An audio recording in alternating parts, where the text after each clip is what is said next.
All right, so there's a few articles that I wanted to talk about today, and make sure you watch the other video that I posted today because it's a perfect segue from what we're going to talk about here and what it all means. So, we have from Business Insider, Elon Musk Doge has worked quickly to cut federal agencies.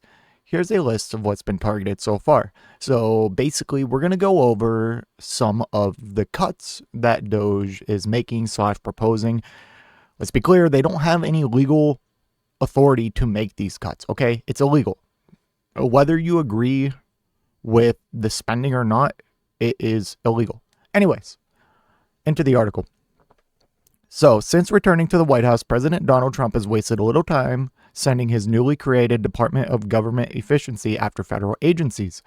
On his first day of office, Trump signed an executive order officially creating Doge, with billionaire SpaceX and Tesla CEO Elon Musk at the helm as a special government employee. The group has taken swift action towards its stated goal of rooting out government fraud, waste, and abuse of taxpayer dollars. And here is a list of agencies and initiatives Doge has targeted so far.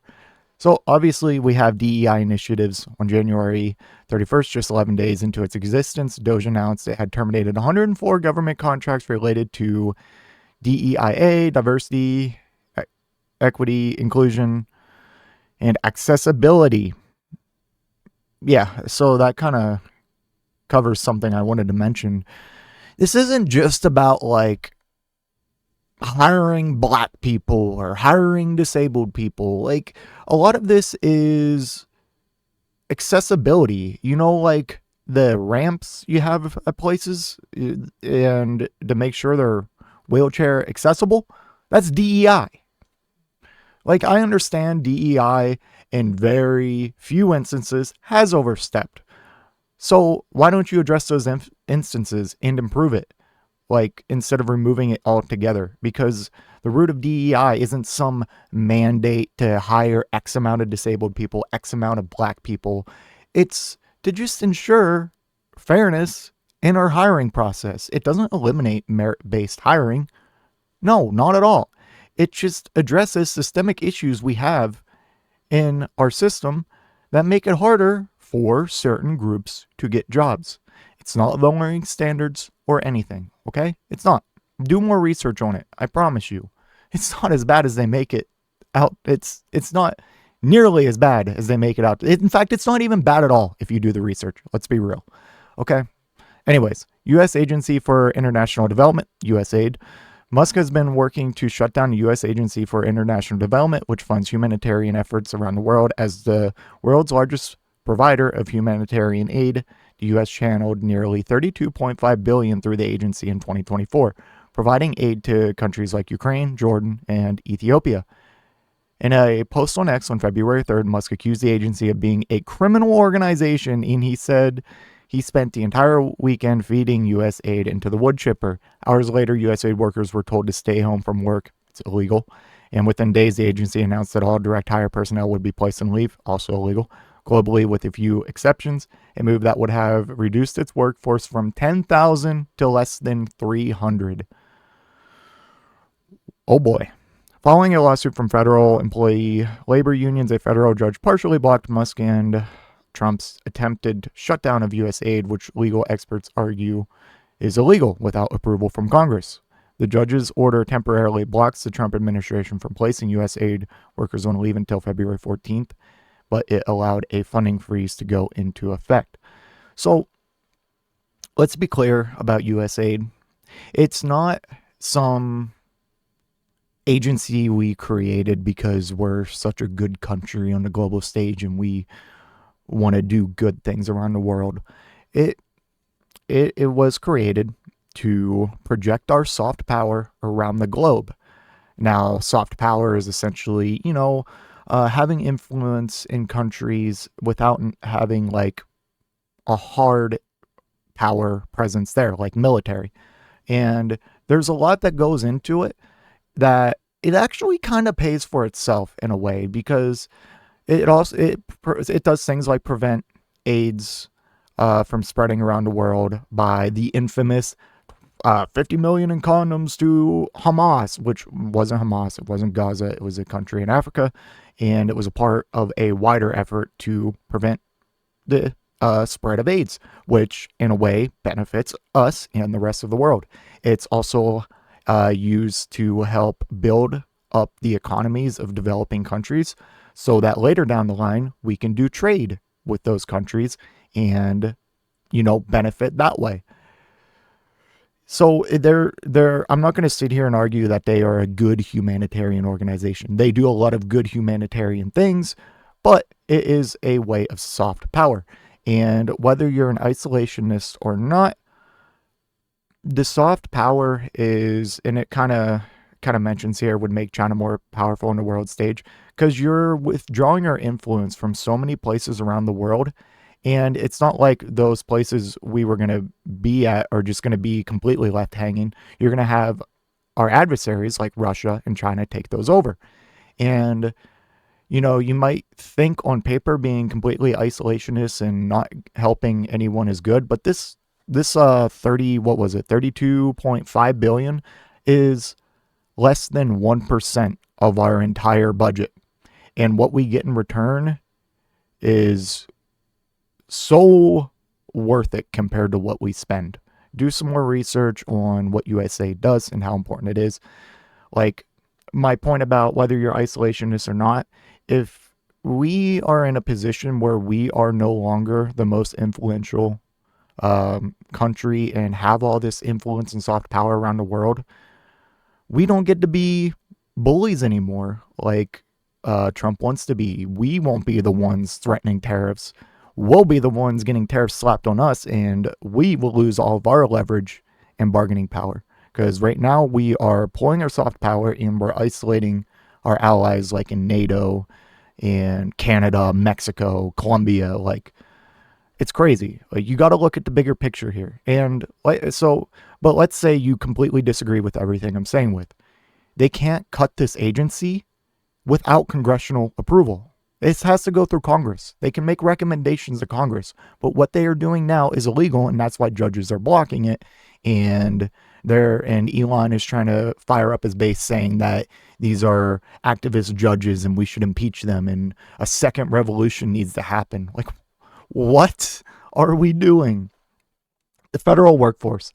As a part of Musk and Trump's efforts to trim government spending and reduce the federal workforce, the Trump administration emailed a buyout offer to around 2 million government employees.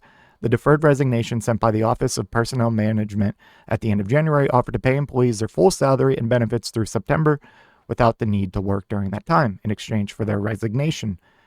The offer was met with mass confusion, shock, and outrage from federal employees, many of whom questioned whether the government could actually promise to pay them through September with a looming government shutdown in March when current funding runs out. So yeah, not only is that illegal, you can't even guarantee you can pay these employees that resign because the budget only runs till March. And after that, government shutdown or not, if Congress decides we're not going to pay that, we're not going to pay that. Like, you're just making a false offer and you know it's false. The offer appeared to come straight out of Musk's playbook, right down to the title of the email sent to federal workers, fork in the road. After federal labor unions filed a lawsuit last week arguing that the offer is illegal, a judge extended the deadline for employees to accept the buyout from Thursday last week to Monday. On Monday, the judge extended the pause on the deadline until he issues a ruling that could block the offer altogether. The Office of Personnel Management has said that so far around 65,000 federal workers has accepted the buyout. Wow, that's just going to be chaos. So, Federal Aviation Administration, or the FAA, following the deadly American Airlines plane crash in D.C. in January, Musk announced he would be going after the FAA. Days after the crash, Musk wrote on X that FAA's primary aircraft safety notification system failed for several hours, adding that as a result, Trump gave the DOGE team his approval to make rapid safety upgrades to the air traffic control system. Transportation Secretary Sean Duffy confirmed Musk's role, saying the DOGE team was going to plug in to help upgrade our aviation system. Republican Senator Ted Cruz of Texas, who chairs the committee that oversees the FAA, said he's confident in Musk's ability to upgrade the FAA, adding that the American people should take real comfort in his ability to navigate complicated technologies. Not everyone has so much faith in Musk. Democratic Senator Maria Cantwell of Washington argued in a letter to Duffy that as the CEO of SpaceX, Musk has a clear conflict of interest that should prohibit his involvement with the FAA. Last year, the FAA proposed fining SpaceX more than $600,000 for two occasions where the rocket company said to have violated its launch licenses. So yeah, there's just conflict of interest everywhere. And um, I did a video on kind of what Trump wants to do with the FAA, and at his words, it doesn't sound bad. He basically wants to take the system down instead of having so many different municipalities and just different authorities over these airports.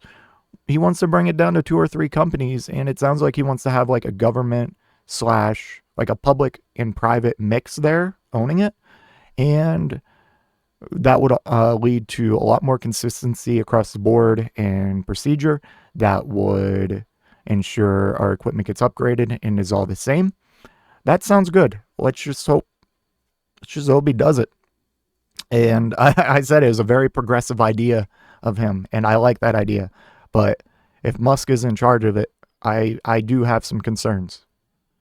But we'll see how it plays out. Treasury Department. Trump said he granted Musk and his Doge team access to the Treasury Department's digital payment system, which controls trillions of dollars in payments to Americans. Everything from Social Security benefits to tax refunds. The Treasury Department said Musk's team was only granted read-only access to the system, but the move still sparked criticism, particularly from Democratic lawmakers and federal worker unions. The union sued the Treasury Department, arguing that the agency had illegally granted Musk access to sensitive personal and financial information. Trump defended Musk's access to the platform, telling reporters it was only so Doge could find additional areas to cut government waste. This is what they always hide behind. What you don't want us to get rid of corruption and waste and fraud in our government? How dare you? That's their playbook. The National Oceanic and Atmospheric Administration on February 6th, a group of Democratic lawmakers accused unelected and unvetted associates of Elon Musk in the so-called Department of Government Efficiency of targeting National Oceanic and Atmospheric Administration. The NOAA is in charge of forecasting the weather, analyzing climate data, and tracking extreme weather events. Senator Chris Von Hollen and Congressman Jamie Raskin, along with other Maryland Democrats, penned a letter alleging that Doge bureaucrats have been visiting NOAA headquarters housed within the Department of Commerce with the intent to break up the agency and merge it with the Department of the Interior. In their letter, the lawmakers urged the leaders of the U.S. Department of Commerce, Howard Lutnick and Jeremy Pelter, to maintain the independence and integrity of the NOAA, as Lutnick had promised to do in his confirmation hearing. The lawmakers argue that Doge is illegally attacking the NOAA without a congressional approval in an attempt to dismantle and privatize the agency, which they say would rob American farmers, businesses, and citizens of crucial life-saving services. So big stuff. And this is, in my opinion, one of the biggest. Musk has repeatedly called for the elimination of the Consumer Financial Protection Bureau, which was established in 2011 after the Great Recession to oversee financial products and services offered to Americans, seeks to protect Americans from financial scams and abusive practices like excessive overdraft fees. CFPB RIP, Musk wrote on X next to a tombstone emoji. Trump's Treasury Secretary Scott Bessent ordered the CFPB to halt most of its work and told the Consumer Watchdog Agency to stop issuing public communications of any type. So they just kneecapped it, and basically it can't do anything right now. The CFPB is objectively one of the best agencies that was ever created by the government. Okay, their budget is less than $1 billion. Okay, I think it was like 800 million last year. We'll just say $1 billion for simplicity's sake. But we'll just say $1 billion. You know what percentage of our budget that is? 0.016. And most of the time, they don't even use all of their budget. You know how much money they've returned to Americans who were defrauded? Over $23 billion. The whole point of this agency is to return money to Americans who were ripped off by major banks or whatever. So, of course, Elon Musk and Trump want to gut it. Like, if you think cutting this agency is a good idea, I encourage you to do some research on this agency and its history. Like, there's no justification. There's no justifications for cutting a lot of these agencies, but this one, this is them really testing the waters. And we already seen a tweet from Elon Musk saying that Medicare and Medicaid's next. So, like U.S. aid and all these other departments that people didn't really know about, that was just a test run. And I think did I skip FEMA? I think I skipped FEMA. Yeah, I did skip FEMA. I realized he wants to cut FEMA too. We remember this during the hurricanes. He spread all these lies that they were sending disaster relief money to fucking luxury hotels to house migrants, which was completely false, as it lays out here. You can do more research on it if you don't believe it. And he spread so many lies about them being ineffective, sending money away, that we had fucking armed militias on the ground, armed far right militias hunting FEMA agents, and they had to delay operations of, like, saving people and providing disaster relief because Trump and his cronies spun up a bunch of lies. And then he complains that they're slow and very bureaucratic when you had people on the ground fucking hunting them. Crazy. So the kicker in all of this, like, I almost feel like I'm in a sitcom right now. Musk reportedly set to land $400 million State Department contract for armored Teslas. They later changed the wording to armored electric vehicles as Doge continues war and waste. So yeah, he's about to get a $400 million contract. You can read it there. That's pretty much it. Just taking some shots at Musk and Trump. I've done enough of that. But